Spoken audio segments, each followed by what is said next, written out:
Marita and Ashley. Now, there's so much to dive into with this couple that it's really hard to know where to start. There's a cat. Is that a bad sign? Yeah. And I was right there with most of you while we were watching Ultimatum Queer Love, where I was just like, I feel like I'm missing something about this couple. It's like just something feels off. It's just not adding up. And then when the reunion happened, I was even more confused with the outburst and the cheating allegations. And then finding out they got back together after Ashley didn't propose. They went on a trip to Key West, and then there were the cheating allegations and everything blew up.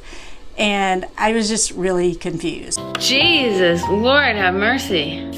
And I needed to know more so I can put all the pieces together. And it's gonna be weird to see Ashley talk to other women, but I'm just excited to be dating again.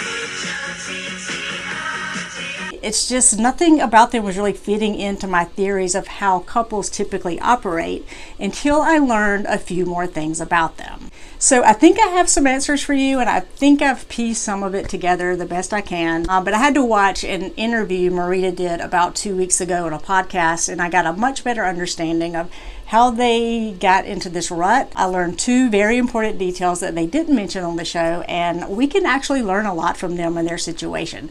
So I'm going to talk about something called limerence possibly being at play here. Just speculation, I don't really know them. I'll be using my lesbian dating survival guide. I have a chapter called lesbian limerence, and I'm going to be discussing a concept called sunk cost fallacy. That could also be at play here. And we're going to talk about perpetual problems in relationships and how we deal with those in couples therapy.